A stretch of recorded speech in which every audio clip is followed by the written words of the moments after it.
Good morning बच्चों। कल हमने हिंदी में चैप्टर नंबर 8 की एक्सरसाइज को सॉल्व किया था। तो कल हमने कौन कौन से क्वेश्चन सॉल्व करे थे? कल हमने क्वेश्चन नंबर 1 मौखिक प्रश्न, क्वेश्चन नंबर 2 बहुवैकल्पिक प्रश्न एंड क्वेश्चन नंबर 3 लिखित प्रश्न, question number 5 fill in the blanks रिक्त स्थान भरिए, इतने सारे क्वेश्चंस कर लिए थे। तो आज हम क्या करेंगे? आज हम क्वेश्चन नंबर 4 और लैंग्वेज स्किल की एक्सरसाइज को समझेंगे और उनको करेंगे। तो देखिए क्वेश्चन नंबर 4 क्या है? सोचकर बताइए। क्या है क्वेश्चन नंबर 4? सोचकर बताइए। क्या है क्वेश्चन? हवा महल को हवा महल क्यों कहते हैं? हवा महल को हवा महल क्यों कहते हैं? बताइए। आप लोग गए हो कभी हवा महल? देखा है आपने? कोई बात नहीं है। तो आज हम क्या पढ़ेंगे कि हवा महल को हवा महल क्यों कहते हैं। हवा महल को हवा महल इसलिए कहते हैं क्योंकि हवा महल में काफ़ी सारे खिड़की दरवाजे हैं। क्या है? काफ़ी सारे खिड़कियां हैं और दरवाजे हैं, तो वहाँ से बहुत हवा आती है। तो इसलिए हवा महल को हवा महल क्यों कहते हैं? क्योंकि हवा महल में काफ़ी सारी खिड़कियाँ और दरवाजे हैं। अगर हम हवा महल जाते हैं तो आप लोगों ने देखा होगा, अगर आप हवा महल में खड़े होते हो तो कितनी तेज़ हवा आती है ना? तो इसलिए हवा महल कहते हैं। हवा महल को हवा महल क्यों कहते हैं? क्योंकि वहाँ पर काफ़ी सारी खिड़कियाँ और दरवाजे हैं, वहाँ से बहुत हवा आती है, तो इसलिए हवा महल को हवा महल कहते हैं। क्लियर? आगे बढ़ें, चलिए देखिए लैंग्वेज स्किल की एक्सरसाइज क्या क्या है। चलिए सबसे पहले हम क्वेश्चन नंबर 1 को पढ़ते हैं। कुछ शब्द संज्ञा या सर्वनाम की विशेषता बताते हैं। कुछ शब्द संज्ञा या सर्वनाम की विशेषता बताते हैं, जैसे सुंदर लड़की। क्या? सुंदर लड़की। लड़की क्या है? सुंदर है ना, तो ये क्या होगी? विशेषता। लड़की क्या है? सुंदर है, तो सुंदर होगी विशेषता और लड़की क्या हो गया? संज्ञा। ये तो आप जानते हो, है ना? मोटा लड़का। लड़का क्या है? मोटा है ना, तो मोटा हो गया विशेषता और लड़का हो गया संज्ञा। ठीक, ऐसे शब्द विशेषण कहलाते हैं। क्या कहलाते हैं? विशेषण कहलाते हैं। देखिए जो संज्ञा की विशेषता बताते हैं उनको हम बोलते हैं विशेषण। क्या बोलते हैं? विशेषण। दिए गए वाक्यों में विशेषता बताने वाले शब्द को रेखांकित कीजिए। तो हमको क्या करना है? यहाँ पर हमको क्वेश्चंस पढ़ने हैं और इसमें से विशेषता बताने वाले शब्द पर लाइन करनी है। क्या करनी है? विशेषता बताने वाले शब्द पर लाइन करनी है। तो देखिए पढ़ती हूँ मैं। का जयपुर संसार के सुंदर नगरों में से एक है।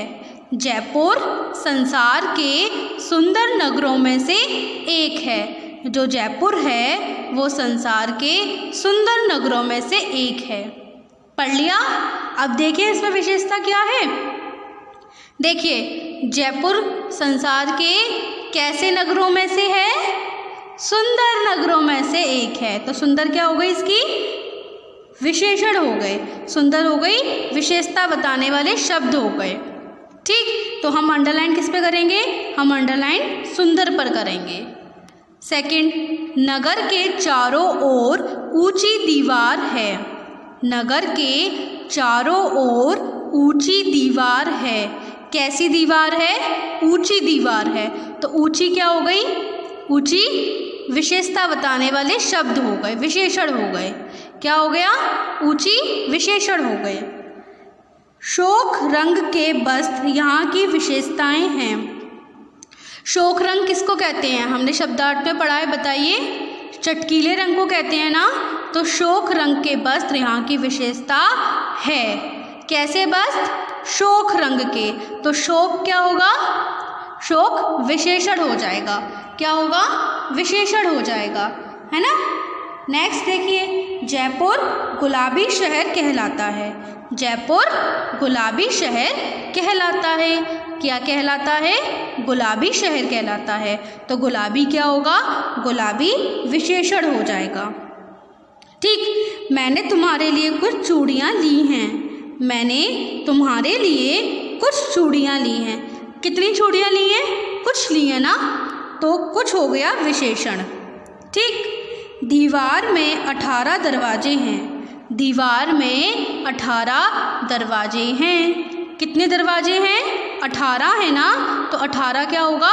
विशेषण हो जाएगा।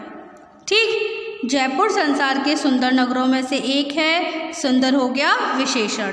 नगर के चारों ओर ऊंची दीवार है। ऊंची हो गया विशेषण।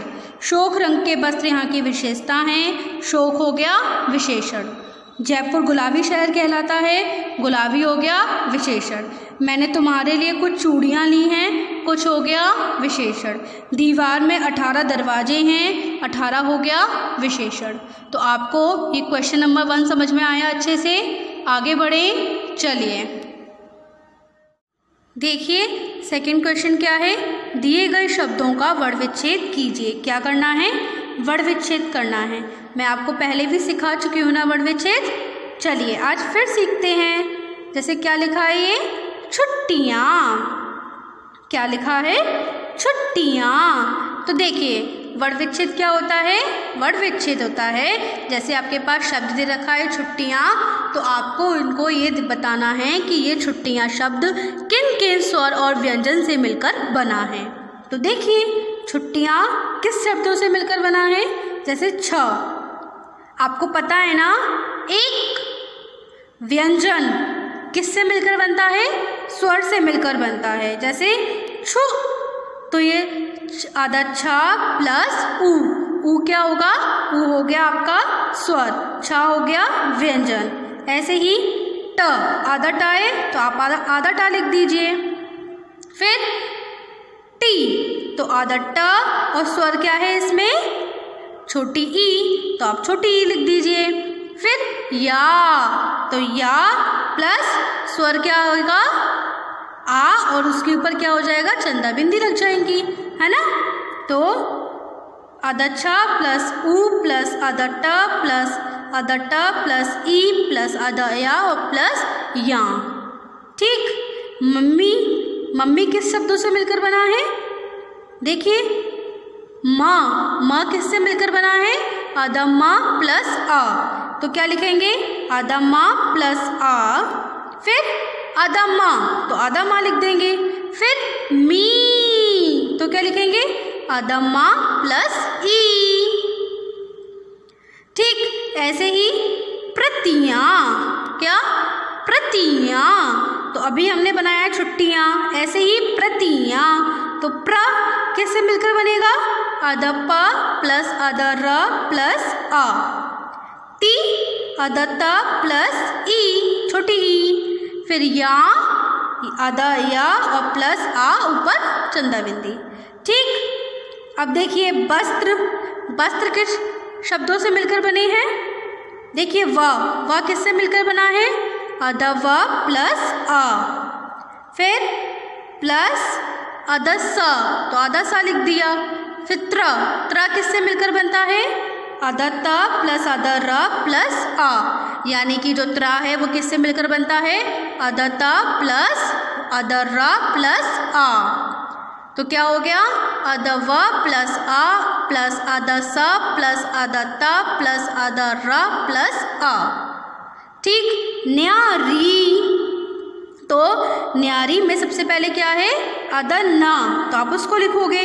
फिर या, तो आधा या और स्वर क्या है? आ। ठीक, प्लस री, तो आधा र प्लस ई। समझ में आया? आधा ना प्लस आधा या प्लस बड़ा आ प्लस आधा र प्लस बड़ी ई। तो वर्ण विच्छेद समझ में आया आपको। आगे बढ़े क्वेश्चन नंबर 3, और ये लास्ट क्वेश्चन है आपका लैंग्वेज स्किल का। अब आपका इसके बाद चैप्टर फिनिश हो जाएगा। ठीक, तो आगे बढ़ते हैं। देखिए सेकंड क्वेश्चन क्या है। दिए गए शब्दों का वर्ण विच्छेद कीजिए। क्या करना है? वर्ण विच्छेद करना है। मैं आपको पहले भी सिखा चुकी हूँ ना वर्ण विच्छेद। चलिए आज फिर सीखते हैं। जैसे क्या लिखा है ये? छुट्टियाँ। क्या लिखा है? छुट्टियाँ। तो देखिए वर्ण विच्छेद क्या होता है? वर्ण विच्छेद होता है जैसे आपके पास शब्द दे रखा है छुट्टियाँ, तो आपको इनको ये बताना है कि ये छुट्टियाँ शब्द किन किन स्वर और व्यंजन से मिलकर बना है। तो देखिए छुट्टियाँ किस शब्दों से मिलकर बना है? जैसे छ, आपको पता है ना एक व्यंजन किससे मिलकर बनता है? स्वर से मिलकर बनता है। जैसे छु, तो ये आधा छा प्लस ऊ क्या होगा? ऊ हो गया आपका स्वर, छा हो गया व्यंजन। ऐसे ही ट, आधा टा है तो आप आधा टा लिख दीजिए। फिर टी, तो आधा ट और स्वर क्या है इसमें? छोटी ई, तो आप छोटी ई लिख दीजिए। फिर या, तो या प्लस स्वर क्या होगा? आ, और उसके ऊपर क्या हो जाएगा? चंदा बिंदी लग जाएंगी, है ना। तो आधा छा प्लस ऊ प्लस आधा ट प्लस आधा ट प्लस ई प्लस आधा या और प्लस या। ठीक। मम्मी, मम्मी किस शब्दों से मिलकर बना है? देखिए माँ, माँ किससे मिलकर बना है? आधा माँ प्लस आ, तो क्या लिखेंगे? आधा माँ प्लस आ। फिर आधा माँ, तो आधा माँ लिख देंगे। फिर मी, तो क्या लिखेंगे? आधा माँ प्लस ई। ठीक। ऐसे ही प्रतियाँ, क्या? प्रतियाँ। तो अभी हमने बनाया है छुट्टियाँ, ऐसे ही प्रतियाँ। तो प्र किससे मिलकर बनेगा? आधा प प्लस आधा र प्लस आ। टी, आधा त प्लस ई, छोटी ई। फिर या, आधा या और प्लस आ, ऊपर चंदा बिंदी। ठीक। अब देखिए वस्त्र, वस्त्र किस शब्दों से मिलकर बने हैं? देखिए व किससे मिलकर बना है? आधा व प्लस आ। फिर प्लस आधा सा, तो आधा सा लिख दिया। फिर त्र किससे मिलकर बनता है? आधा त प्लस आधा र प्लस आ, यानी कि जो त्रा है वो किससे मिलकर बनता है? आधा त प्लस आधा र प्लस आ। तो क्या हो गया? आधा व प्लस आ प्लस आधा स प्लस आधा त प्लस आधा र प्लस आ। ठीक। न्यारी, तो न्यारी में सबसे पहले क्या है? आधा ना, तो आप उसको लिखोगे। फिर या, तो आधा या और स्वर क्या है? आ। ठीक। प्लस री, तो आधा र प्लस ई। समझ में आया? आधा ना प्लस आधा या प्लस बड़ा आ प्लस आधा र प्लस बड़ी ई। तो वर्ण विच्छेद समझ में आया आपको? आगे बढ़े क्वेश्चन नंबर 3, और ये लास्ट क्वेश्चन है आपका लैंग्वेज स्किल का। अब आपका इसके बाद चैप्टर फिनिश हो जाएगा। ठीक। तो आगे बढ़ते हैं। देखिए क्वेश्चन नंबर 3 क्या है?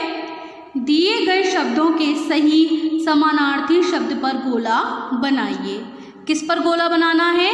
समानार्थी शब्द। आपको पता होगा समानार्थी शब्द क्या होते हैं? पर्यायवाची शब्द ही कहलाते हैं।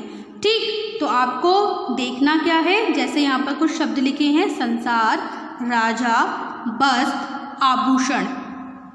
क्या लिखे हैं? संसार, राजा, वस्त्र, आभूषण।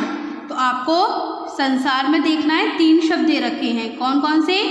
दुनिया, पृथ्वी, आकाश। क्या दे रखा है? दुनिया, पृथ्वी, आकाश। तो इसमें से संसार का समानार्थी शब्द क्या है? पर्यायवाची शब्द क्या है? बताइए। संसार किसको कह सकते हैं? आकाश को, पृथ्वी को या दुनिया को? बोलिए।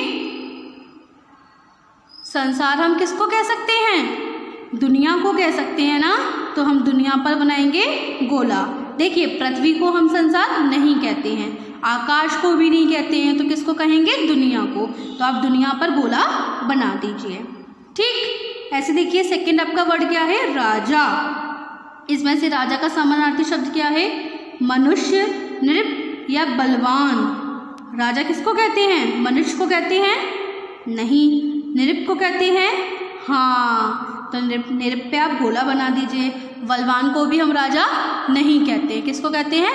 नृप को कहते हैं। ठीक। वस्त्र, देखिए इसमें से वस्त्र का समानार्थी शब्द क्या है? साड़ी, कपड़ा या कुर्ता। साड़ी वस्त्र होता है, मतलब जो साड़ी होती है वो कपड़े से ही मिलकर बनती है, पर हम साड़ी को वस्त्र थोड़ी नहीं कहते हैं, ऐसी कुर्ते को हम वस्त्र थोड़ी नहीं कहते। किसको कहते हैं? कपड़े को कहते हैं। तो कपड़ा हो गया आपका समानार्थी शब्द। समझ में आया आपको? आगे बढ़े, चलिए। आभूषण, इसमें से आभूषण का समानार्थी शब्द क्या है? गहना, कंगन, झुमका। देखिए कंगन और झुमका होते आभूषण ही हैं, पर हम आभूषण को कंगन और झुमका नहीं कहते हैं। ठीक है, किसको कहते हैं? गहने को कहते हैं। यानी हम गहना और आभूषण दोनों एक ही बात होता है। समझ में आया आपको? तो इसमें आभूषण का समानार्थी शब्द क्या है? गहना। तो आपको ये क्वेश्चन नंबर 3 अच्छे से समझ में आया। अब आपको होमवर्क में क्या करना है? आपको होमवर्क में एक्सरसाइज का क्वेश्चन नंबर 4 और लैंग्वेज स्किल की एक्सरसाइज का क्वेश्चन नंबर 1, 2, 3 आपको अपने होमवर्क नोटबुक पर करने हैं। Okay, good bye.